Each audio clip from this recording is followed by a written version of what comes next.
Hello, this is Neville with our 34th guided tour through the New Testament.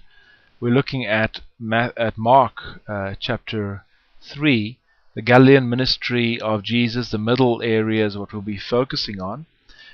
In this section we're going to find a lot of anger. In Mark chapter 3, Jesus heals a man on the Sabbath, provoking the Pharisees to rage. But it's also the first and the only time you're going to see where it says Jesus was actually angry.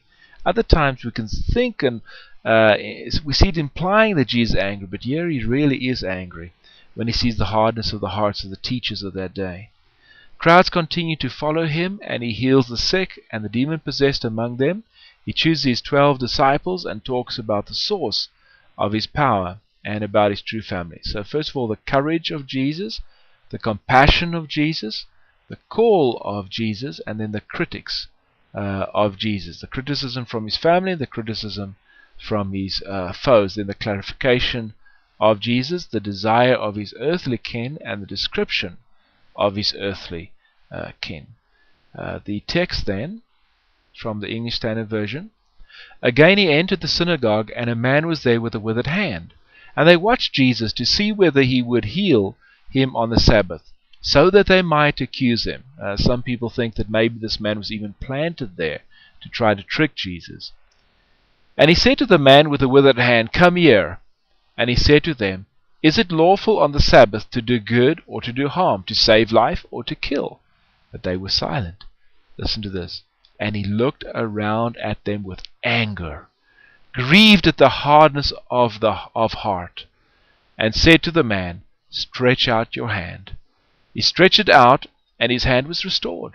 And the Pharisees went out immediately, held counsel with the Herodians against him, how to destroy him. They even went to the people they don't normally get along with to seek to destroy Jesus.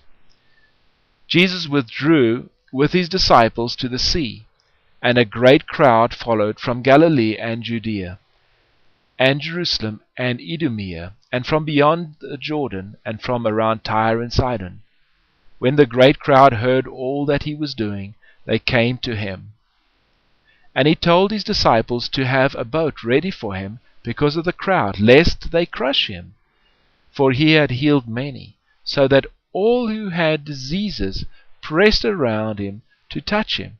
And whenever the unclean spirits saw him, they fell down before him and cried, You are the Son of God! And he strictly ordered them not to make him known. And he went up on the mountain, and called to him those whom he desired. And they came to him, and he appointed 12, whom he also named apostles, so that they might be with him, and he might send them out to preach, and have authority to cast out demons. He appointed the 12, Simon, to whom he gave the name Peter, James the son of Zebedee, whom the son of Zebedee, and John, the brother of James, to whom he gave the name Boanerges, and that is the son of thunder, Andrew, and Philip, and Bartholomew, and Matthew, and Thomas, and James, the son of Alphaeus, and Thaddeus, and Simon the Canaanian, and Judas Iscariot, who betrayed him. Then he went home, and the crowd gathered again, so that they could not even eat. And when his family heard it, they went out to seize him, for they were saying, He is out of his mind. His family at this time just want to do what's best for him, but they are ignorant of who he really is. And the scribes who came down from Jerusalem were saying, He is possessed by Beelzebub, and by the prince of demons he casts out demons. And he called them to him and said to them in parables, How can Satan cast out Satan? If a kingdom is divided against itself, that kingdom cannot stand. And if a house is divided against itself, that house will not be able to stand. And if Satan has risen up against himself and is divided, he cannot stand, but is coming to an end. But no one can enter a strong man's house and plunder his goods unless he first binds the strong man. Then indeed he may plunder his house. Truly I say to you, all sins will be forgiven the children of man, and whatever blasphemies they utter. But whoever blasphemes against the Holy Spirit never has forgiveness, but is guilty of an eternal sin.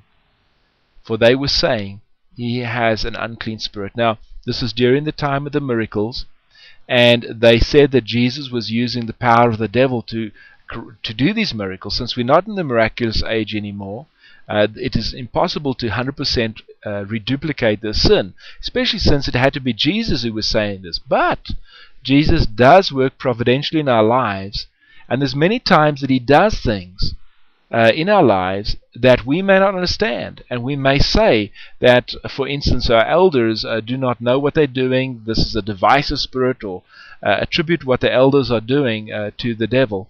And this could be, as a secondary application, a sin against the Holy Spirit. And his mother and his brothers came, and standing outside, they sent to him and called him. And the crowd was sitting around him, and they said to him, Your mother and your brothers are outside, seeking you. And he answered them, Who are my mother and my brothers? And looking about at those who sat around him, he said, Here are my mother and my brothers. For whoever does the will of God, he is my brother and sister and mother. Won't it be wonderful to be living in a time when there's no more bickering, when everything is beautiful? Revelation speaks of that time when God will wipe away every tear from their eyes, at a time when there's no more pain, no more crying, just happiness. There's a beautiful song that talks about that time, when all my labors and trials are o'er, and I am safe on that beautiful shore, just to be near the dear Lord I adore, will through the ages be glory for me. I pray that you will keep your eyes focused on Jesus and not on the bickering of the world. Just be a little child. Trust that Jesus knows what he's doing, folks. He really does. God bless you as you walk this trusting walk with him. A little bit of heaven here on earth, and you can have it today. God bless you.